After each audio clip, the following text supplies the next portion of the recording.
First this month I read The Easy Chain by Dara, which is his second novel, and the second novel of his that I've read as well, his first being The Lost Scrapbook.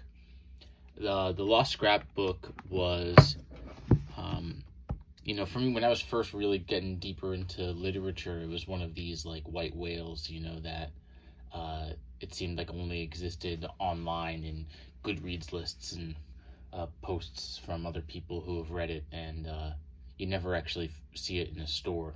I bought it online. I think you can get it pretty easily online, and it sort of matched that level of hype and mystery.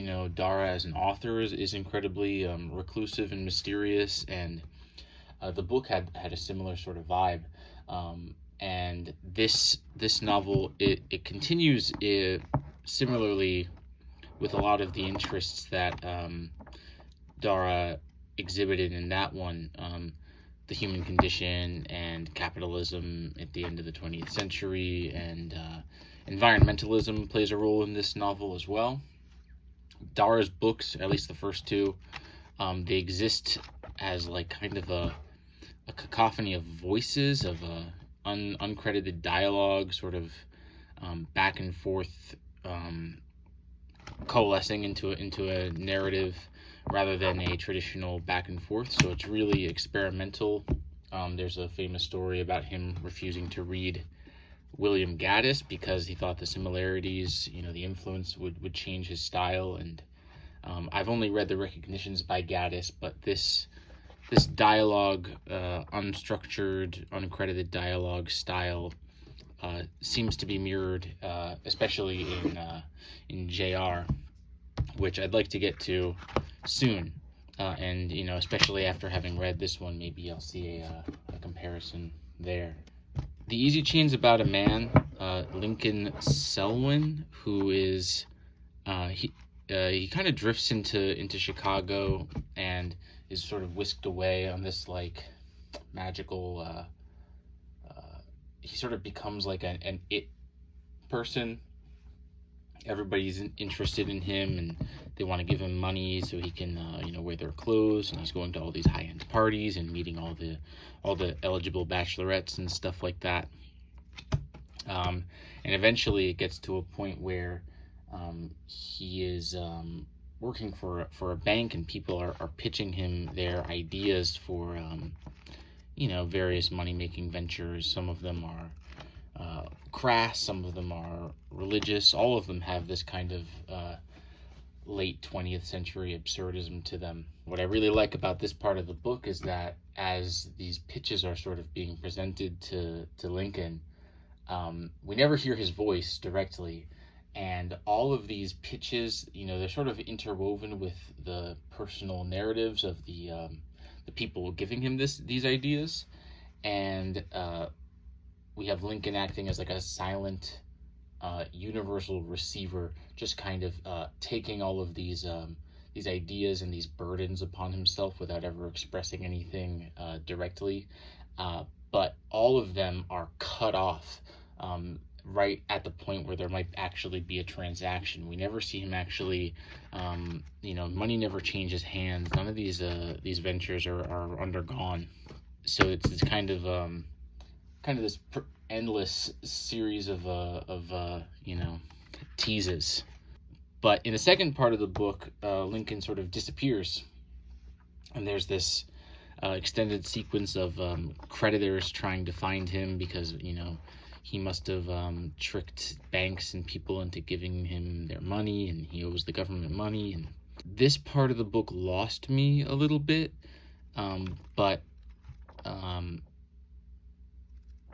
I trusted Dara, and what seeing the way the Lost Scrapbook sort of came together, the way that book did, and the amazing ending, one of the best endings I've ever read. I feel I sort of trusted Dara through that section until we get to this really awesome section of poetry basically here, which is really, really powerful stuff.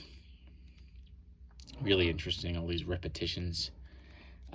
We get a section at the end about like the privatization of water, and a really, really stellar ending. Again, the final scene in this book is really something. Dara uses all these sort of idiosyncratic ways of expressing emphasis. He uses like the italic emphasis, and he uses capitalization and repetition. And by the time you've gotten to the end of this book, it really plays on your mind and on your ears as you read in your head. That said, the pieces didn't quite all click in the same way that the Lost Scrapbook did. Just one or two pieces, just they didn't quite. I couldn't quite see what he was getting at. But I really enjoyed this book, and I want to read his other novels when I can get my hands on them. Hopefully soon. I really like Evan Dara. Really, really great. I read Laughter in the Dark by Vladimir Nabokov, which is maybe my fourth or fifth of his books, and he's definitely one of my favorite writers. I read Pnin most recently, and that book blew me away.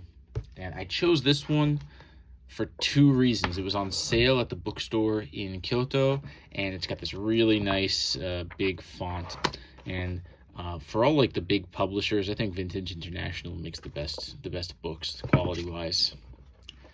So I went for this one. It's kind of another tortured love story, which reminded me of Naomi, which I read at the end of August. Where a man meets a girl and sort of takes her into his employ, or in this case, they sort of immediately begin an illicit affair. But in Tanizaki's book, as I think I said, it's kind of it's almost as if he's worshiping her. In this book, there's always this underlying dread because the main character, Albinus, he's leaving his family for this girl Margot, and she is another modern young woman who wants to be a movie star. And this book sort of plays out more than any of Nabokov's books that I've read, and from what I've seen, in a perhaps unique style. In this book, it sort of plays out like a thriller, or like an existential thriller. Kind of the closest Nabokov's going to have to a page turner. This one was translated by him. There was an earlier translation by a native English speaker who, by all means, did a terrible job, and so he took it upon himself to retranslate it. And it's sort of a tortured love story, and the main character, he really goes through it. I mean, by the end of it, he's it's quite a sorry state of affairs for him. It doesn't have as much of the purple prose that Nabokov is sort of known for. It's sprinkled in here and there, but really the story is sort of the driving force here. That's Laughter in the Dark by Vladimir Nabokov. After that, I read The Shooting Gallery, which I talked about in my last video about sort of these Japanese writers who I thought deserved a wider audience. I'll just point people to watch that video if you want to hear any thoughts about that. But I'd like to read just one excerpt from here to give a little taste of what these stories are like. Fragments of the Sea. Could she trace the matrix into which she'd fitted them all the way back to the flood of light she'd experienced at the moment of birth? The light was pain. She didn't actually remember that time, of course. She'd thought she was reminded of it when she heard the first cries of her own children. Yes, she'd thought then. It was painful and dazzling, and I couldn't help crying. With every cry, I was longing to accustom myself to the flood of light. But before my body had time to adjust, the light had ceased to exist as light. Perhaps what I was seeing was the brightness of the internal sea, my mother's sea. Following that, I read Light in August by William Faulkner. I think my third Faulkner. I've read As I Lay Dying and The Sound and the Fury. This book is kind of a more traditional story or more traditional novel than especially The Sound and the Fury, and perhaps As I Lay Dying as well. As I Lay Dying in my memory is very the register is kind of high and bare, and this one sort of digs deeper into descriptive passages and sort of laying out more expressly the thoughts and feelings of the characters rather than painting an impression. But I really loved this book. This is the story, I guess, primarily of Joe Christmas, who is an orphan who is of mixed heritage. He is partially black, although the true nature of his heritage is really a mystery throughout the novel, and the lack of understanding is this demon that sort of propels him forward as a youth into sort of a debauched adolescence and young manhood in the South. There's also the story of a reverend who is his preaching is sort of beset by his personal life sort of weaves its way into his existence in the town in a way that affects the attendance of his sermons and the way people perceive him, and he's struggling to deal with his own relationships with people of color as well. And then finally there is Lena Grove, who is on the road following the father of her unborn child, who has taken a pseudonym and met up with Joe Christmas and started a bootlegging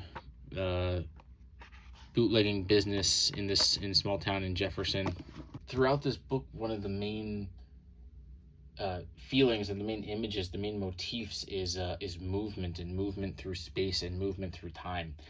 People are walking and hitching rides and running, and it feels like speed and the ability to, or the lack of ability to control the speed at which you walk, or the speed at which you move through life, acts as a metaphor for how the characters are sort of swept away by their heritage and by their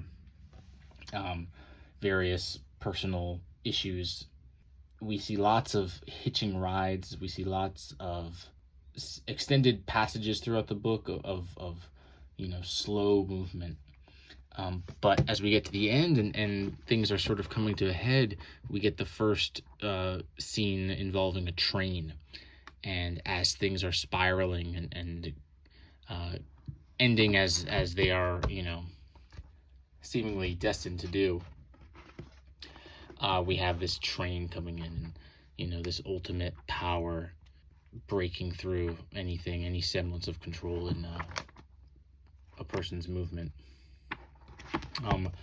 Like Faulkner's other books that I've read, it deals a lot with race and the South, and it's not as bleak as perhaps I think I've put Faulkner in my head as a really bleak writer, or that his books are sort of torturous, or there's a feeling of dread through that sort of weaves its way throughout them. But I think that might just be because I read As I Lay Dying first, and that book is certainly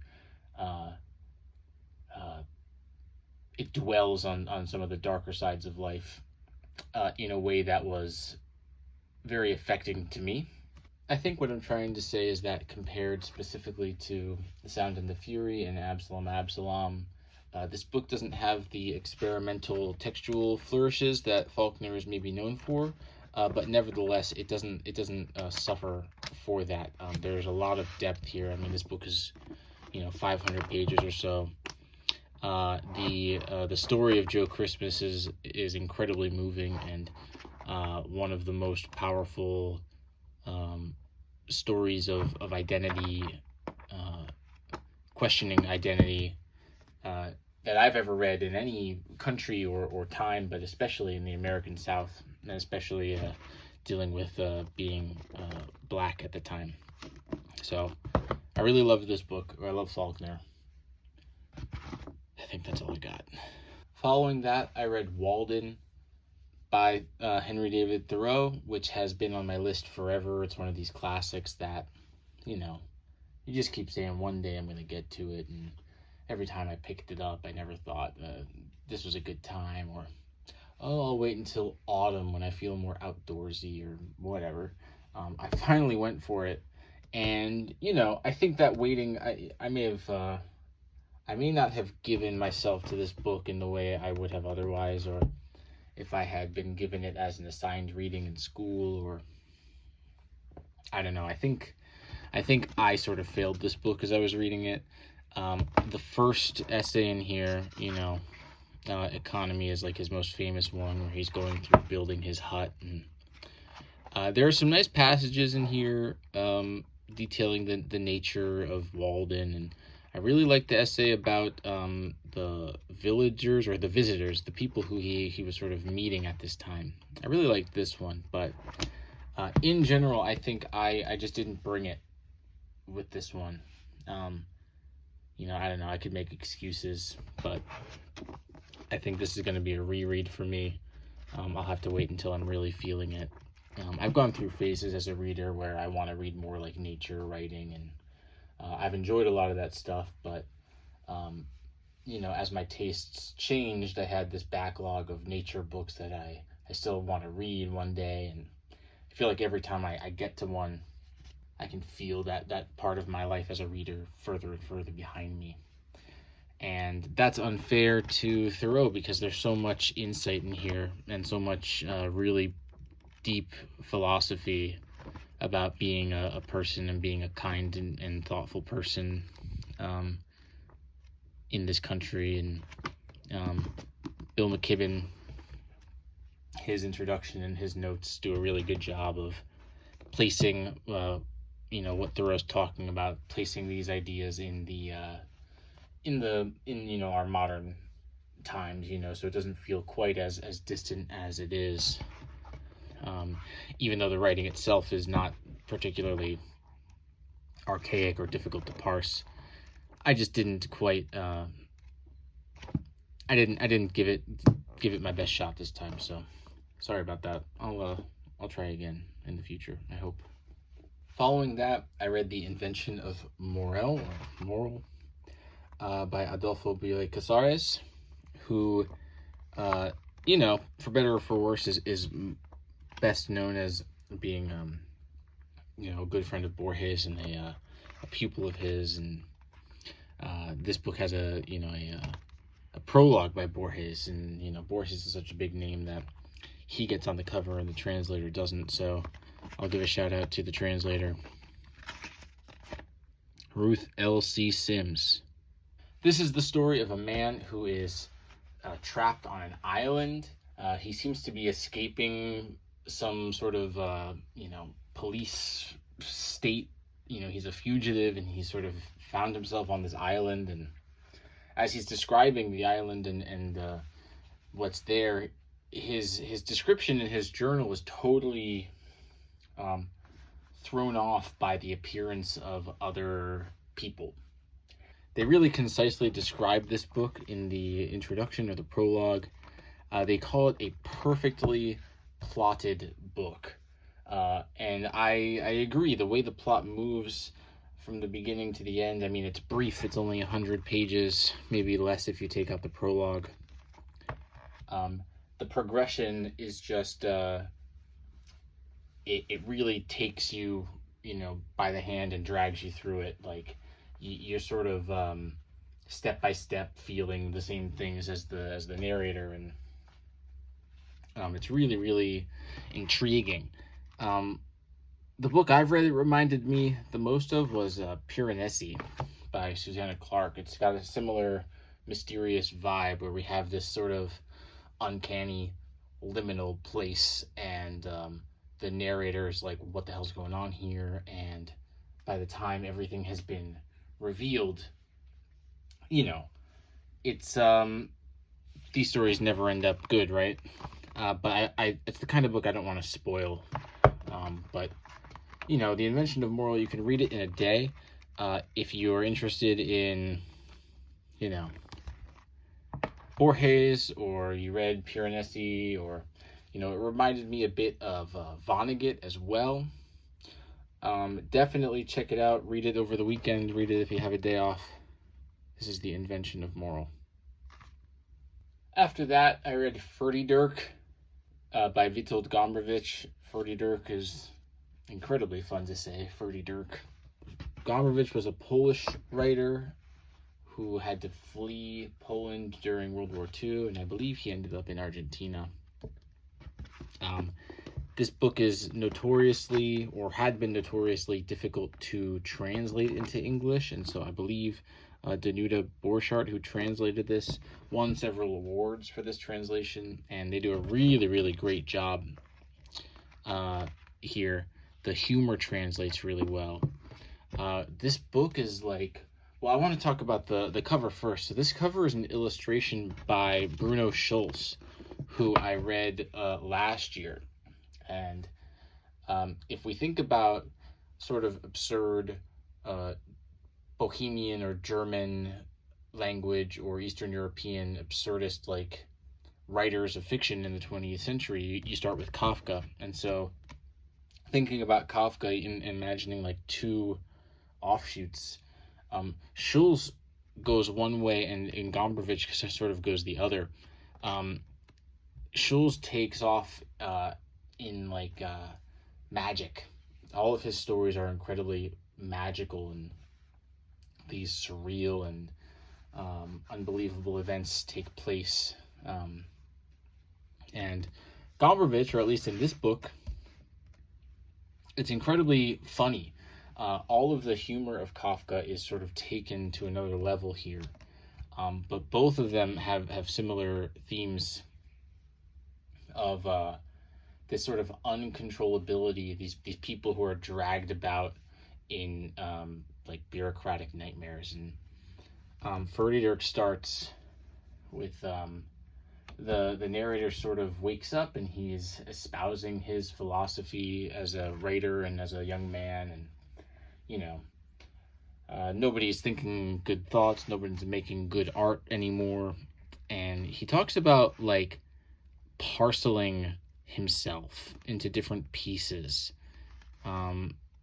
He talks a lot about individual pieces and how they come together or they don't. And so he refers a lot of times to individual body parts, especially legs.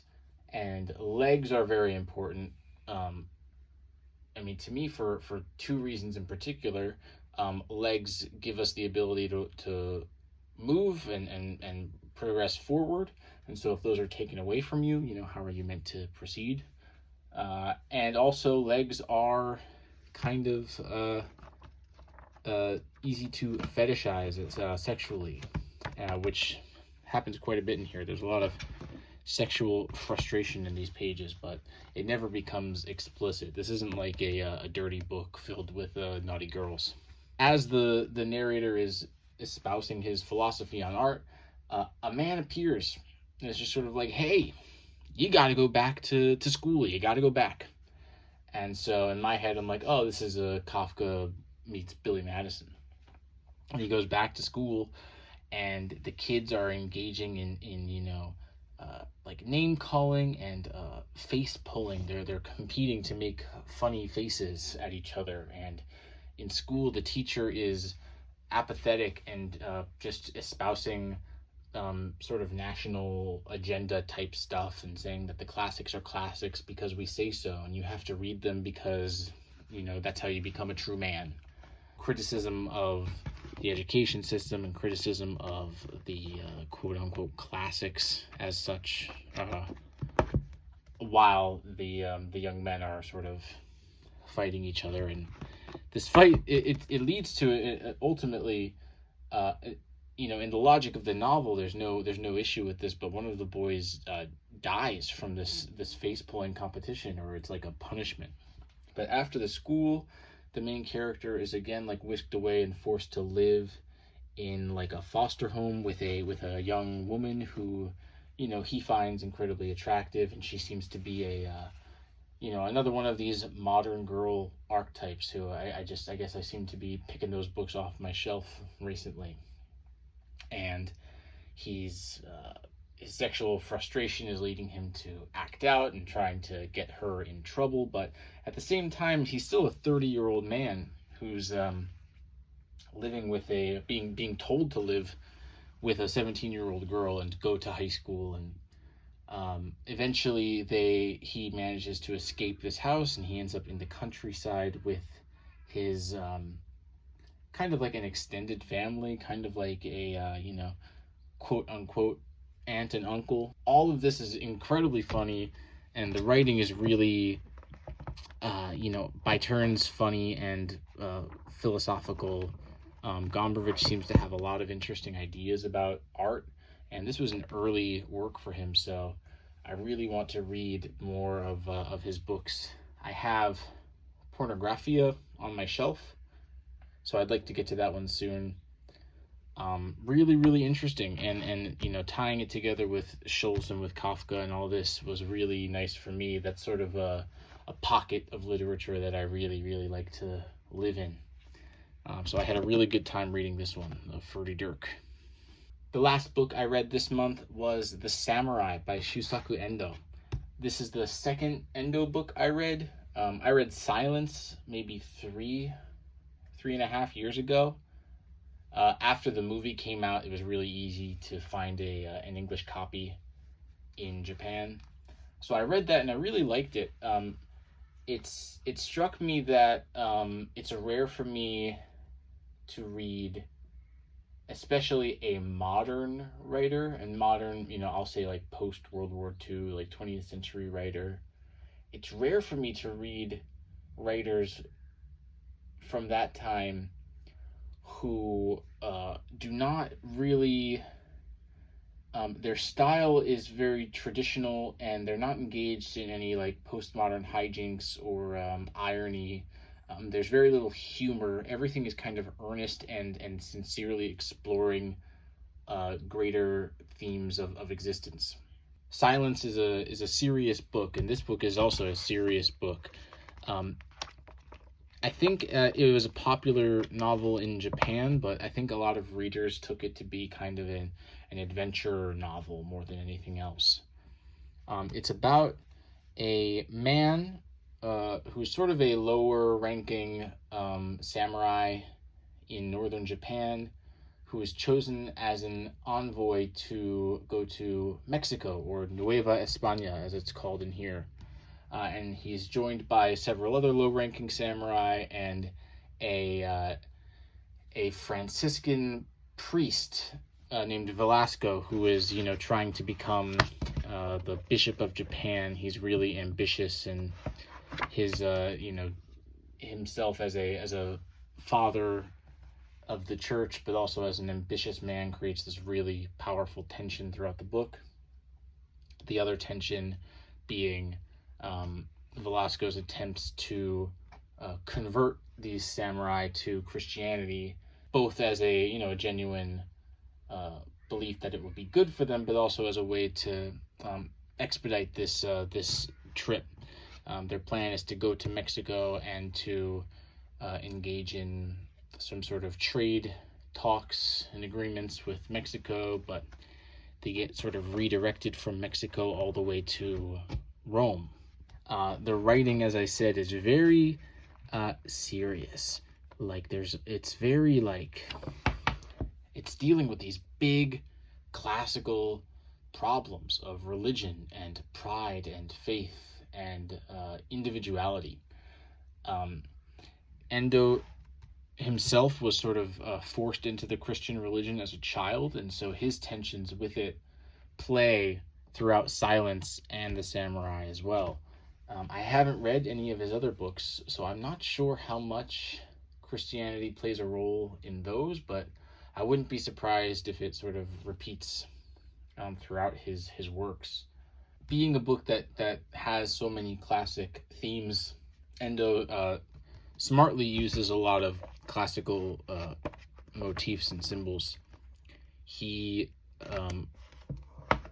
weaves images of birds throughout this book in a really interesting way. Swans and ravens and eagles and vultures, I believe, are the four that I caught. But they appear in dreams, and they appear at important points on the journey, and they appear at the beginning and the end. It's a really interesting image that Endo uses. Birds are able to fly away, right? And these characters of this book are unbelievably trapped in religion and trapped in faith, trapped in their respective governing bodies. There's a really interesting passage in here where Velasco is explaining why the sort of archbishops and popes and kings of Europe will never understand Japan and Japanese people, and that their lives are never purely individual. They exist in their history, they exist in their ancestors and in their land. So converting each of them to Christianity one by one is meaningless. They won't be able to believe because there's no history there. There's no collective there, and this creates a problem for the samurai as well, who are forced into new lands and trying to do their best and reclaim their honor. They've all been sort of scorned by their respective lords and daimyos, and it's all very, very tragic and moving, and it's based in history. The main character, or the samurai of the book, the samurai, is Hasekura Rokuemon, who is a real man who went to Europe. And we have some sources of people that met him in Europe, the European sources having met this man. Apparently he kept a diary as well, but that was lost in, the turmoil of Japan in the 17th century, all the samurai stuff. This was a really great book. Endo is, as I said, he's a serious writer. This book is not dark. It's not like it's not cruel or mean. It's not trying to make you feel bad. But there's very little levity. There's very little joy. I really love this book. Endo's great. I want to read more of his stuff. I think because this book is based off of history,